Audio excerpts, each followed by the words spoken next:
galvā simtiem domu, vai teikt klausulē visu, vai arī likt to nost. Šī laikam nebūs tā sāp, ko jutīs, lūdzu nebaidies, ja pretī atkal nāku dusmīgs. Es tev pateikšu, kas piestāv tām dāmām kleitās, viņam spēli ir citādi un tā ātrāk beidzās. Bet es rakstu par to, kas grauž, par to, kas ienāk manā dzīvē un par to, kā nav. Es bieži piedzēries, klaiņoju atkal, bieži vētra galvā un bieži vainoju pasauli pie kļūdām, kuras pieļāvis esmu pats.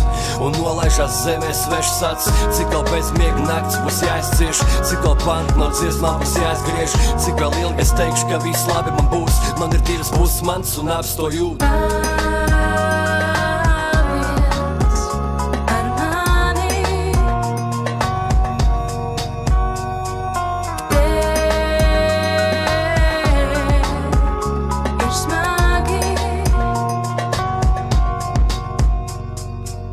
Gadu atpakaļ zaudēju labāko draugu un varu pateikt to, ka bijuši labāk man nav, bet es turu sevi rokās cieši un es nedrīkst nogāsties. Man nav jāiet būt kādu gabalu vienam un tikai draugi man aiz muguras dienas padara vieglāks naktīs lirikas plūst uz mans papīra laps. Man ir prieks par mūziku, kur radīju pats, un tikai tad, kad tev ir sūdīgi, viņi pagriež vajag. Ja gribi mainīt pasauli, tad pagriez laiku.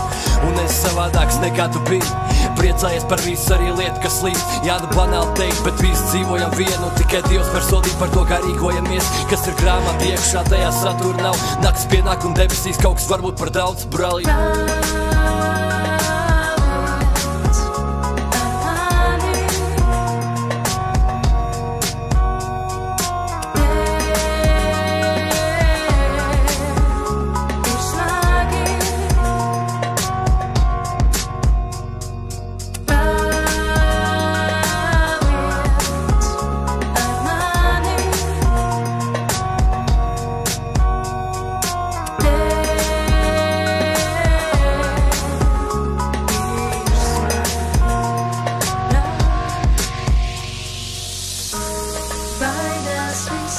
By